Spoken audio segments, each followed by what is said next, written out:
Let me just... We're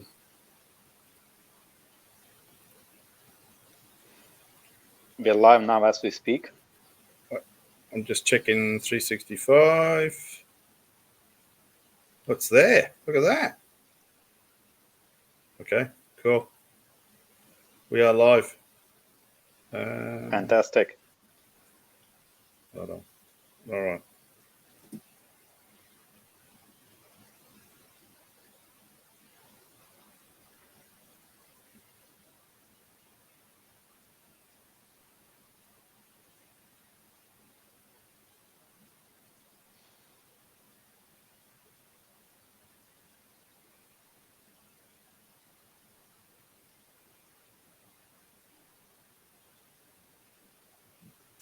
Welcome to 52 Beers to Oman, the brand new 2020 World Cup preview and review show featuring me, Beefy, world's biggest sportsman, former international cricketer, and the umpire strikes back himself, Bharath.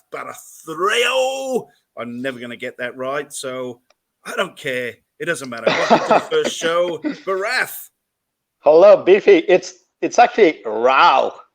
Like a tiger is trying to claw you or something. Row. Yeah. Like it a lot. That's it. So, mate, are you looking forward to it? I mean, we've heard absolutely nothing, but the 2020 World Cup kicks off today. It does in an hour or so. Yeah, 9 o'clock, the first game. 9 o'clock, not too far off. So here's the games. Here's the setup of the 2020 World Cup. So there's essentially a qualifying tournament. Group A, Sri Lanka, Papua New Guinea, the Barramundis, if you really want to know what they're called, Ireland and Oman, and in Group B, Bangladesh, the Netherlands, Namibia, and Scotland. Now, the winner of Group A goes into Group 2. No, winner of Group A goes into Group 1 with Pakistan, Australia, New Zealand, West Indies. The second in Group A goes into the India, England, South Africa, Afghanistan group. And likewise in Group B, the winners go into that group as well, but the runners-up will go into the Group 1. So at this stage... it was India, Pakistan, Afghanistan, New Zealand. South Africa must be in Group 1. Have they given me a duff draw? That's annoying, isn't it? Yeah, because Pakistan have been talking it up a fair bit. They've never beaten India in a World Cup.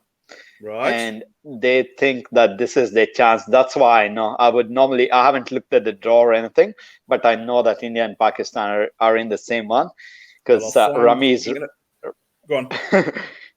Raja has been talking it up, saying that this is the year that Pakistan is finally going to get one over India in the World Cup. Well, and it's not going to happen, but hey. I'll check that. I think I've got a slide a bit later on with all the groups in. So anyway, I just thought I'd introduce the qualifying. Now, tonight is, like I said, that aforementioned Oman, Papua New Guinea, and Bangladesh, Scotland. There's the fixtures for the qualifying tournament. So there's some big ones there. I can't wait for the Oman-Scotland game. Two great rivals. Yeah, it's going to be interesting with the Oman and Papua New Guinea. It's funny that they're starting with Group B first and then they're going to Group A. Well, I think they're saving the highlight match for prime time. See, that's Bangladesh, Scotland a bit later on. So I think this is just the warm up. All right. Also think could it be because it's the UAE and it's a home game for Oman? That's why they're playing that as the first one. This game is actually in Oman. This game. Yeah. So that could be. Yeah, get the Omani fans in early. It's going to be interesting. They have a couple of big ones, I think. Jatinder's saying he hasn't hit his straps yet, but if he does, then they could be in with a chance. And having looked at a bit of the qualifiers and so on, they played 4 and lost 3, but 2 of them were to Sri Lanka. Right. I've actually got here. Here's the form guide. Oman beat Papua New Guinea by 110 runs not that long ago. They did lose to Scotland got rained out. I don't know where that game was. If it got rained out in Oman, that must have been. Oh, Oman did have some rain recently, didn't they? They have 5 years of rain in a day.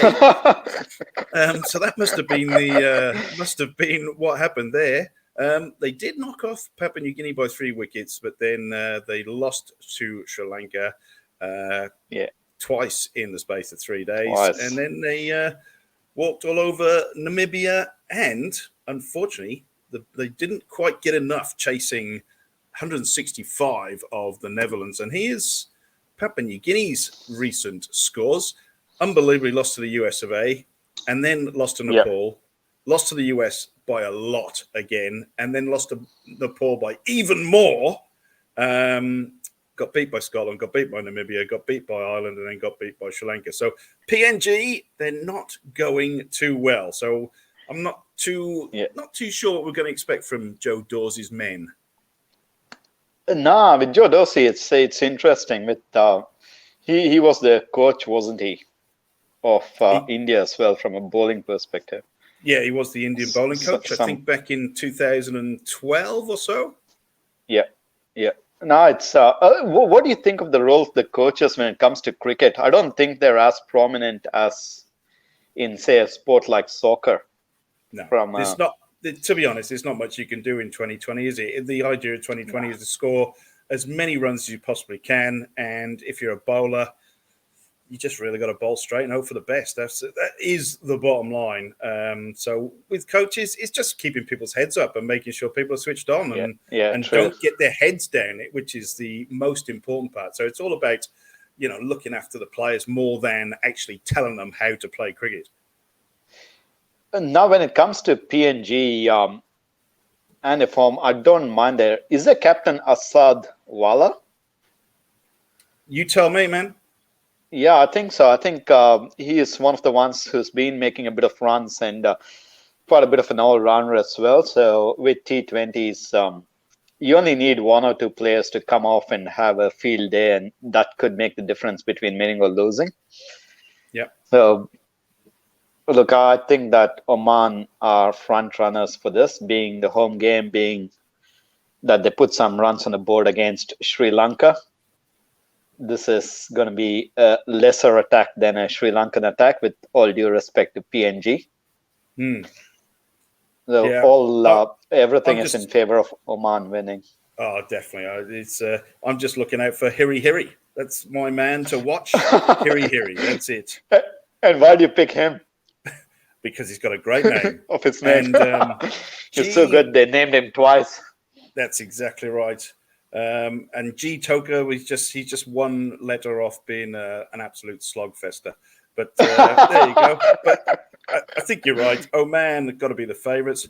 Let's skip ahead to Bangladesh, Scotland. This is the big one, really. Bangladesh, mate, they're in great form anyway. They beat Australia 4-1. They beat New Zealand 3-2. So really, you can't see any of those teams getting near Bangladesh, really. Nah, Bangladesh, just looking at the squad, they shouldn't even be in this. I don't know how they ended up in a situation where they're playing in the qualifiers. There are so many match winners on the day with Mahmudullah, Linton Das. Shakib Al Hasan, isn't he the number 1 all-rounder? He is. He definitely is. So you have him, Rahim. You have a number of players, Soumya Sarkar, who can do it with the bat and the ball. So you have a number of match winners who could win it off their own bat. But then you look at the squad. I'm just going to say as well, before those series against Australia and New Zealand at home, they also beat Zimbabwe in Zimbabwe quite convincingly as well. And I think, to be honest, I think Bangladesh could go quite deep in the whole tournament and surprise a few. Yeah. I wouldn't really call it a surprise. They've given India a scare in the last World Cup or so. And it was only down to they let the game go. They had it won and then they lost it. So just that if they can handle the pressure situations well, I wouldn't be surprised, like you said, if they go very deep. Yep. So here's Bangladesh. I mean, apart from losing 1 against Sri Lanka, they did get beat by Ireland recently in the warm-up game.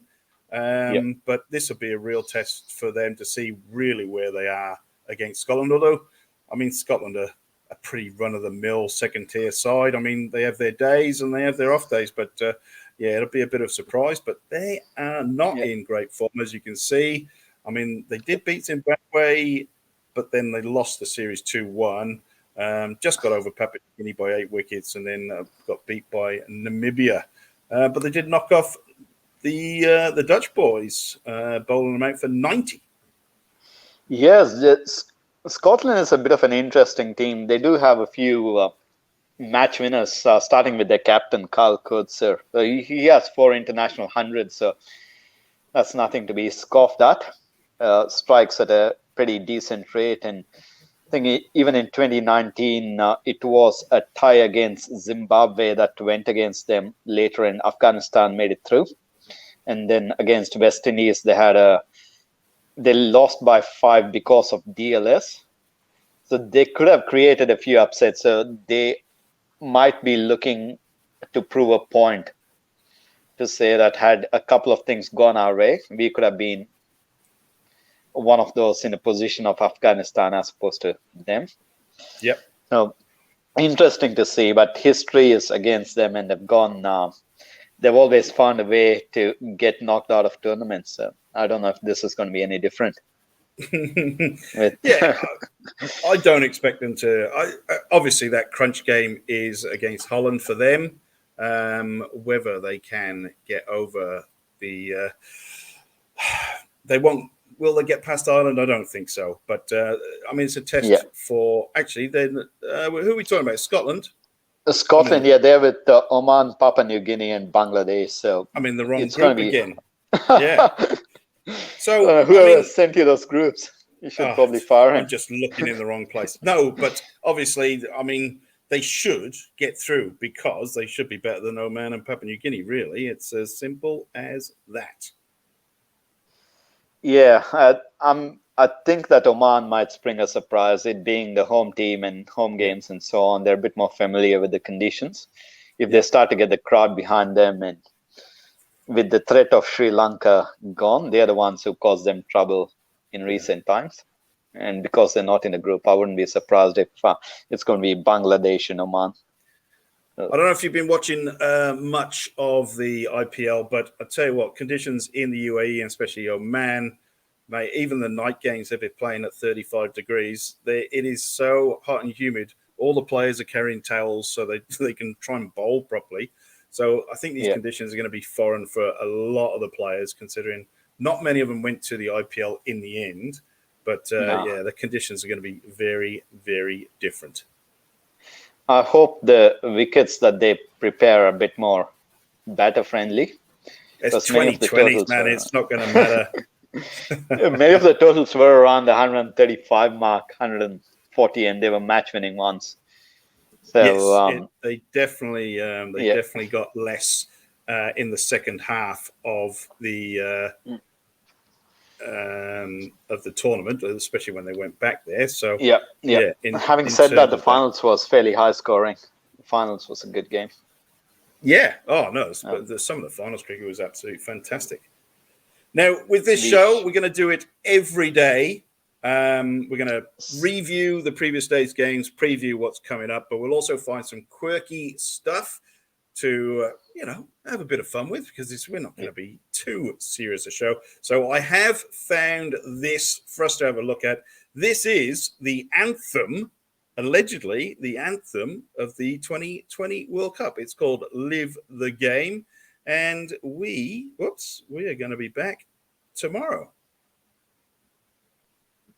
Hold on. I'm going to get there in the end. New software. We're getting used to it. Here we go. Here we go. First ball, first boundary of the contest. Played that shot really well. Superb timing. Beautiful pass. Rips it away with such style and grace. Goes big again. Nice again.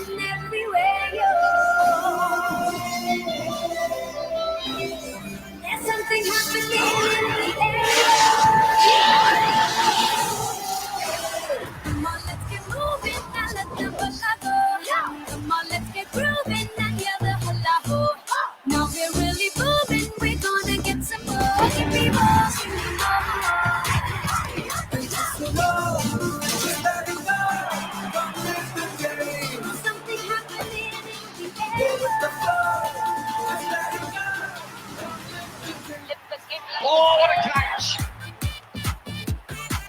live the game, love the game. It's taken to big catch for Coley. There's something happening in the air.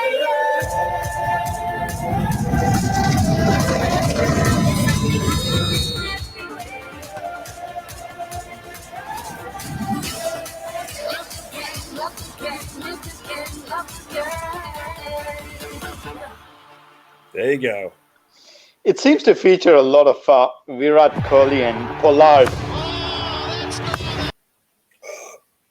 Go on. Sorry. I said it seems to feature a lot of Virat Kohli and Pollard, which sort of makes sense because you have West Indies shirt on. I have an Indian shirt on. Ah, yeah, that's it. Well, that's how they sell tickets. Yeah. All right. That was the first episode of 52 Beers to Oman. We will be back this time tomorrow to review Oman and Papua New Guinea, Bangladesh and Scotland, and preview the other two games from the other group. Cheers, Beefy. See you tomorrow. Right, man. Bye.